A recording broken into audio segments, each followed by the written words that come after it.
بسم اللہ الرحمن الرحیم۔ السلام علیکم ورحمۃ اللہ وبرکاتہ۔ عزیز طلبہ و طالبات، امید ہے کہ آپ سب اللہ تعالیٰ کے فضل و کرم سے خیر و عافیت سے ہوں گے۔ اللہ تعالیٰ آپ سب کو اپنی حفظ و امان میں رکھے، آمین۔ عزیز طلبہ و طالبات، آج ہم باب صوم کے حصہ الف عہد نبوی کے ماہ و سال یعنی مدنی دور نبی کریم صلی اللہ علیہ وآلہ وسلم بطور معاشرتی مصلح کے سبق نمبر 2 حجۃ الوداع کے بقیہ نصف کا مطالعہ کریں گے۔ آئیے مطالعہ شروع کرتے ہیں۔ آپ صلی اللہ علیہ وآلہ وسلم نے فرمایا، اور تم سے قیامت میں میرے بارے میں سوال ہوگا تو پھر تم کیا کہو گے؟ صحابہ اکرام رضی اللہ تعالیٰ عنہم نے عرض کیا کہ ہم گواہی دیتے ہیں کہ بے شک آپ نے اللہ کا پیغام پہنچایا اور رسالت کا حق ادا کیا اور امت کی خیر خواہی کی۔ پھر آپ خاتم النبیین صلی اللہ علیہ وآلہ وسلم شہادت کی انگلی آسمان کی طرف اٹھاتے، لوگوں کی طرف جھکاتے اور فرماتے تھے، اللہم اشہد، اللہم اشہد، اللہم اشہد، اے اللہ گواہ رہنا، اے اللہ گواہ رہنا، اے اللہ گواہ رہنا۔ اسلام کے اصول آپ خاتم النبیین صلی اللہ علیہ وآلہ وسلم نے اپنے ان خطبات میں ارشاد فرما دیے اور حاضرین کو دیگر مسلمانوں تک پہنچانے کی تلقین کی۔ وقوف عرفہ کے دوران ہی میں یہ آیت مبارکہ نازل ہوئی۔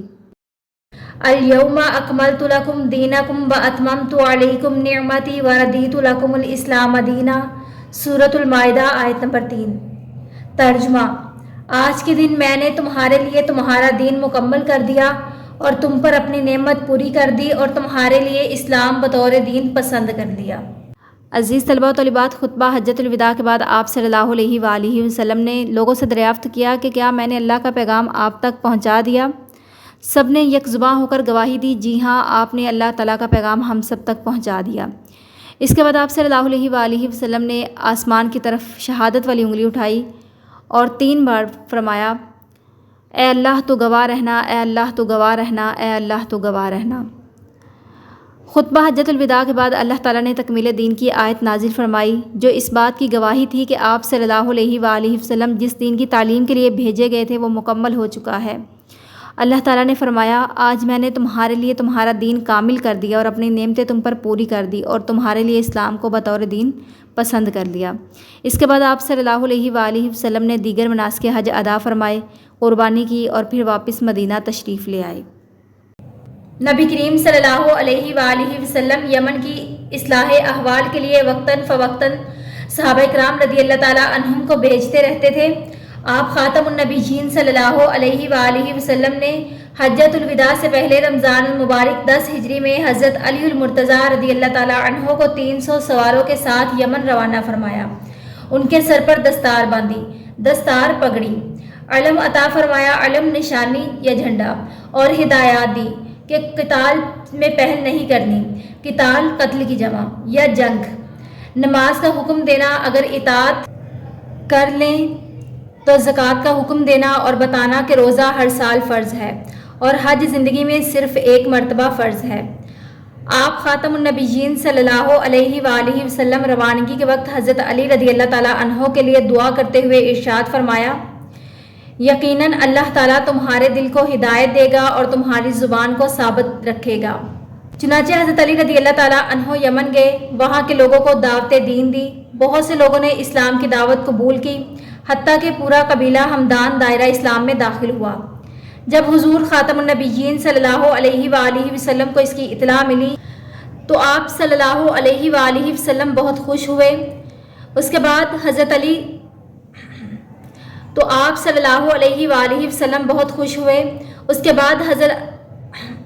آپ خاتم النبیین صلی اللہ علیہ وآلہ وسلم بہت خوش ہوئے۔ اس کے بعد حضرت علی المرتضیٰ رضی اللہ تعالیٰ عنہ یمن سے اپنے ساتھیوں کے ہمراہ مکہ مکرمہ آ کر حضور خاتم النبیین صلی اللہ علیہ وآلہ وسلم کے ساتھ ملے اور حج ادا کیا۔ اس موقع پر کچھ لوگوں نے حضرت علی رضی اللہ تعالیٰ عنہ کے بعض انتظامی فیصلوں پر نبی کریم صلی اللہ علیہ وآلہ وسلم سے شکوہ کیا۔ چنانچہ سفر حج سے واپسی پر غدیر خم، جہاں حجاج کرام اپنے اپنے علاقوں کی راہ لیتے ہیں، کے مقام پر نبی کریم صلی اللہ علیہ وآلہ وسلم نے صحابہ کرام رضی اللہ تعالیٰ عنہم کے سامنے خطبہ ارشاد فرمایا، جس میں حضرت علی رضی اللہ تعالیٰ عنہ کی فضیلت بیان کرتے ہوئے ارشاد فرمایا، عزیز طلبہ و طالبات، آپ سے اضافی سوال پوچھا جائے گا کہ آپ صلی اللہ علیہ وآلہ وسلم نے حضرت علی رضی اللہ تعالیٰ عنہ کی فضیلت بیان کرتے ہوئے کیا ارشاد فرمایا؟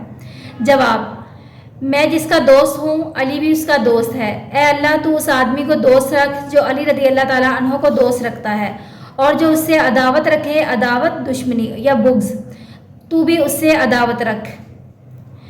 اس سے معلوم ہوتا ہے کہ حضرت علی رضی اللہ تعالیٰ عنہ اللہ تعالیٰ اور اس کے رسول صلی اللہ علیہ وآلہ وسلم کے محبوب اور مقرب ہیں۔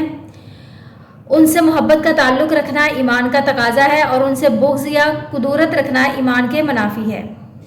عزیز طلبہ و طالبات، جب آپ صلی اللہ علیہ وآلہ وسلم نے حجۃ الوداع سے پہلے رمضان المبارک 10 ہجری میں حضرت علی رضی اللہ تعالیٰ عنہ کو 300 سواروں کے ساتھ یمن روانہ فرمایا، آپ صلی اللہ علیہ وآلہ وسلم نے انہیں جھنڈا عطا کیا، سر پر عمامہ باندھا۔ حضرت علی رضی اللہ تعالیٰ عنہ سے روایت ہے، جب مجھ کو رسول اللہ صلی اللہ علیہ وآلہ وسلم نے یمن کی طرف قاضی بنا کر بھیجنا چاہا، میں نے عرض کی، یا رسول اللہ صلی اللہ علیہ وآلہ وسلم، آپ مجھے بھیجتے ہیں اور میں نوعمر شخص ہوں اور مجھے فیصلہ کرنا نہیں آتا۔ ارشاد فرمایا، میں نے پہلے ایسا کام کبھی نہیں کیا۔ ارشاد فرمایا، اللہ تعالیٰ تمہارے قلب کو رہنمائی کرے گا اور تمہاری زبان کو حق پر ثابت رکھے گا۔ جب تمہارے پاس 2 شخص معاملہ پیش کریں تو صرف پہلے کی بات سن کر فیصلہ نہ کرنا جب تک دوسرے کی بات نہ سن لو، کہ اس صورت میں یہ ہوگا کہ فیصلے کی نوعیت تمہارے ظاہر ہو جائے گی۔ فرماتے ہیں کہ اس کے بعد کبھی مجھے فیصلہ کرنے میں شک و تردد نہ ہوا۔ حضرت علی رضی اللہ تعالیٰ عنہ 300 گھڑ سواروں کو لے کر گئے، اپنے ساتھیوں کو پھیلا دیا۔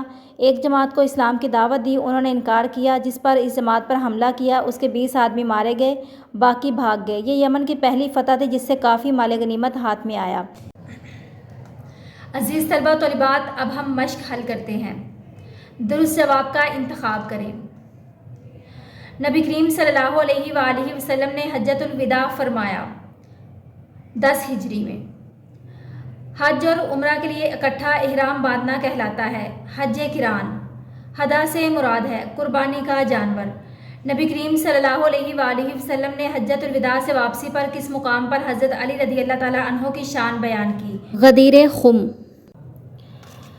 خطبہ حجۃ الوداع میں رسول اللہ صلی اللہ علیہ وآلہ وسلم نے صحابہ کرام رضی اللہ تعالیٰ عنہم سے گواہی لی رسالت کا حق ادا کرنے پر۔ مختصر جواب دیں، حجۃ الوداع سے کیا مراد ہے؟ جواب: رسول اللہ صلی اللہ علیہ وآلہ وسلم نے اپنے وصال سے قبل جو حج ادا فرمایا اس کو حجۃ الوداع کہتے ہیں۔ غدیر خم کے حوالے سے حضرت علی رضی اللہ تعالیٰ عنہ کی فضیلت بیان کریں۔